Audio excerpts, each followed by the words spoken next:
Welcome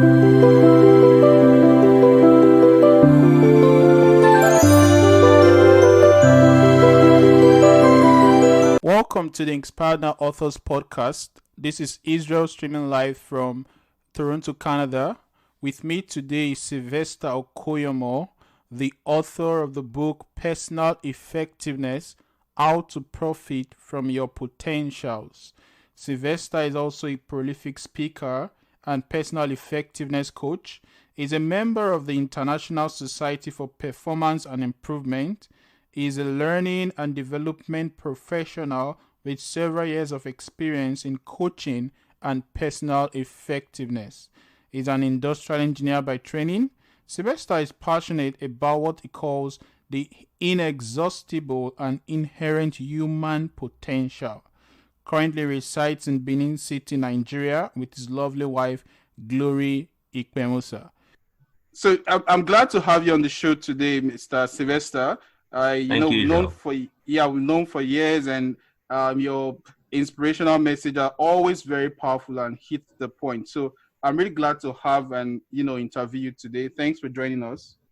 Same here. Thank you so much for having me. So the first question I'll ask is a question we always ask all our authors. We like to know the stories behind these life-transforming books.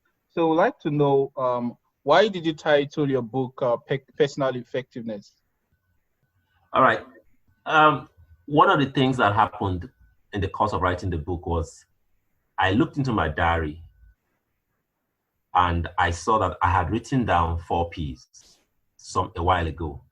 And I looked at the 4 of them and I thought to myself, these 4 Ps connect in a strategic way. And I felt like if an individual would follow that process, that pattern from the first P to the 4th one, it would cause the person to be an effective individual. And so that's how there was no major epiphany. It was just like I felt this is the ingredient. This is all it takes for somebody to become effective on a personal level. And I felt like, okay, this should go personal effectiveness. That should be the name of the book. And that was it. Oh, amazing. Amazing. I love that. In the book, you use the word potential a lot. You said potential refers to the latent qualities and abilities that an individual possesses, which may be developed for future success or usefulness. So how would you explain this to someone who doesn't feel like, there are some people who feel like they don't have anything. There's nothing like potential in them. Like they don't feel like they have anything to offer the world. So how would you explain this word potential to people like that? It's interesting you asked that question because at the beginning of the book, in the introductory part, I talked about the parable, the story actually, that Jesus spoke about about the parable of talents, like we call it. And I tried to make it clear that every single one of the servants, the man gave his 3 servants talents. One he gave 5, the other he gave 2, and the third one he gave 1 talent. From that parable, from that illustration, it is clear that no one was empty-handed. No one had nothing. It was 5, 2, and 1. And so I believe that parable, although it was about money, yes, the talent was speaking about money, as Bible scholars have come to agree. However, it gets deeper than that. It shows that God did not bring us into this world without potential, without giving us some gifts, some innate abilities. But they are called potentials. They are latent, they are hidden. It means you do not necessarily discover them on the surface. So for anyone who feels they do not have a potential, I would say, no, you do have. Everyone there's a popular American slang that says God don't make no fools. You understand? He doesn't make people empty. He doesn't bring people into the world empty. We are all put here to fulfill potential. It means we have potential. I hope that answers your question. Yes, you did a great job on that, actually. it's clear. Like from the book, I also understand that I think anyone who reads the book who feels they do not have any potential, they will be convinced to know that yes, God made everyone with something. As a Everyone matter of has fact, something. yeah. Yeah. As a matter of fact, there's a part, is a subheading in the book that I said, you are a treasure chest. We Yes. are Yes. all treasure chests. Yes. I saw that. It's amazing how we all come into this world with something. It could be a gift for singing, writing, cooking, dancing. It could be for arts. It could be for engineering. It could be anything. It could even be a smile and I mean, an ability to give away a nice smile. It could be anything. But the Yeah. truth remains, no one comes into this world empty, without a gift, a potential, as we call it. Awesome. Awesome. Thank you very much for that. Now the next question just ties to this first one, this last question now. Like um understanding now that when you convince someone to say yes, you have potential, there's something in you, there's something you have to offer. The next question would be, and I think you mentioned just now also that it's not something you discover on the surface. So if you just give us, I know you go into more details in the book, but if you just give us some kind of summary about how can anyone discover their potential? All right, it's interesting to note that there is something powerful about asking the right questions. Every personality test you would ever take boils down to asking powerful questions. Now, I would advise that everyone who wants to discover his or her potential should start with asking the right questions. Questions like, what do I love to do?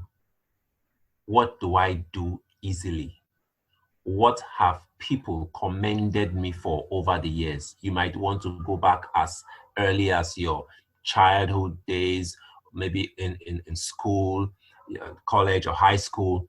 You want to ask those powerful questions. It all begins with asking the right questions. So for anyone who is probably asking, how do I discover my potential? I would say start with the right questions. You could ask yourself, you could ask people who are close to you, your family members, your friends, your colleagues at work. These people observe you more than you would like to admit. Some of them see the things that you may not easily see. So I'll say start with asking the right questions. Awesome. Awesome. That's amazing. Start with asking the right questions. So now the next question would be, sometimes what makes people feel ineffective, it's things like failure.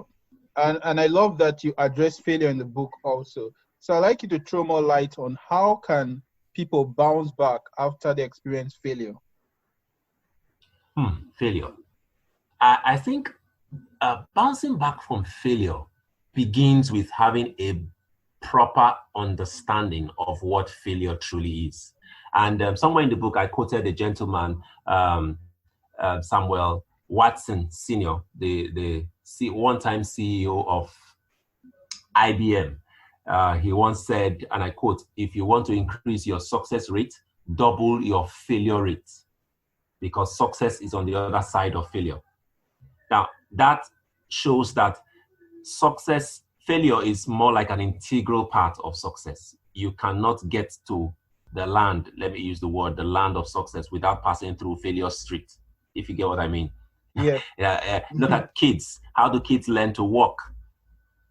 They start by crawling, and after a while, they attempt to walk. They stumble, usually time and time again.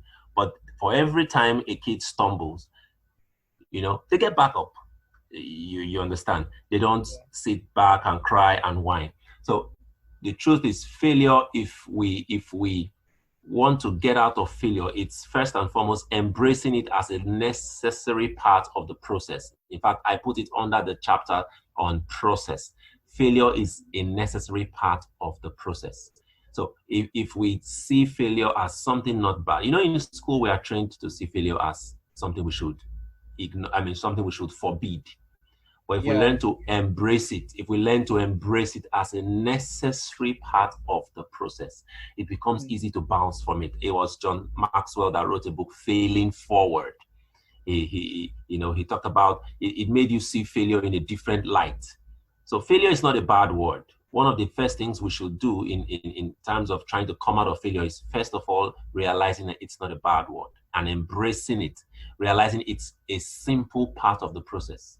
And like the gentleman says, Samuel or J. Watson, as Thomas J. Watson says, fail often, fail a lot, fail quick, fail often. And I think we'll be fine. Wow, awesome, awesome. Yeah, so fail forward, fail often, because with failure you can bounce back. So that's a good one. Thank you very much. The next question would be now.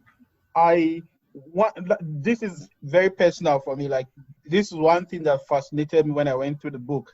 In fact, I think I was going through the book on the train and just amazed by how you organized the whole transformation process in a very simple and profound way. So, you explained clearly how one can turn their potentials into profit. And one of the things that struck me was about platforms.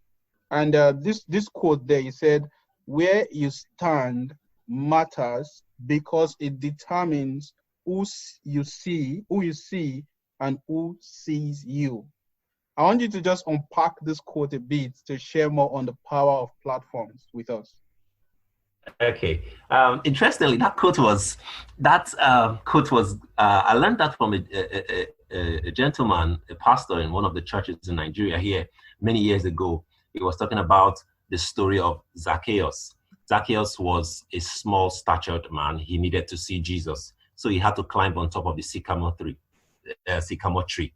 And that's where the whole illustration of, okay, where you stand determines who sees you. Jesus had to look up and see Zacchaeus. Zacchaeus was able to see Jesus because he went to stand on what you call a vantage point. So in the context of personal effectiveness, I talked about platforms and the need for visibility. Platforms is speaking about visibility. It speaks about visibility. In our 21st century life, it becomes even more readily noticeable. Everybody wants to be visible, whether it's on social media, on all kinds of platforms. So we need platforms to be visible. We need platforms to be noticed, to serve our potential, or our processed potential for the world to see, to give the world, to bless the world with what we have. Potential that is not used is really nothing. So that's where platform comes in. It's the opportunity to serve. It's the platform that we need that gives us the opportunity to serve. I hope that answers the question. Yeah, very good, very good. The platforms helps us see clearly, and it also makes us visible. So thank you very much. These are just the final questions now, which would be, would you give our audience any final question, Mr. I just want to call you Mr. Personal Effectiveness here now. And we would like to get a word from Mr. Personal Effectiveness to just bless the audience who would be listening to this. Okay, I would say that one of the worst things that can happen to a life is at the end of one's life, you have regrets. The late Miles Monroe says that one of the worst things is to die full. That he said that he would rather die empty. That means you've exhausted your potential. You've lived out your potential to its full. And so what I would like our listeners to take away from this brief interview session is your major goal in life is to be all you were put here to be. That means becoming all you were created to become. And it starts with discovering that potential, processing it, and seeking out opportunities or platforms to serve your world with that potential. And ultimately, at the end of your life, however long or short it is, you would have profited. That's the whole concept behind the book, Personal Effectiveness. Understanding your potential, processing it, packaging it into something you can use to serve getting a good platform to serve your world, and definitely profit would come. Profit would not necessarily be only in cash, but profit could be in terms of the impact you've made in your world and all that. And that's how I arranged it in the book. I try to make people understand that when I say profit from your potentials, I'm not only speaking of monetary profits, monetary profits alone. There are all kinds of profits, not just monetary. Of course, monetary profits are included, but it doesn't end there. Yes. Thank you very much. Quite an amazing discussion. I want you to tell our audience how they can connect with you, but I know that all the books, they can get the book, How to Personal Effectiveness, How to Profit from Your Potentials. You can get that on all Amazon stores online. And we'd like you to just share with our audience now how they can connect with you personally. Okay. On my Instagram and Twitter, you can connect with me at I am Siloko. I am Siloko. That's IAMSYLOKO. I am Siloko. And on Facebook and LinkedIn, you could just search my name out, Sylvester Okoyomon, and you Sylvester Okoyomon, and that's good enough. You'll find me. Okay, great and perfect. Thank you so much for joining the Inspired Now Authors podcast. We're glad to have you, and we hope that we'll discuss again when your next book comes out or when your next project comes up. Thank you very much. Thank you for having me, Israel. Thank you. It was a great time. Yeah. Okay.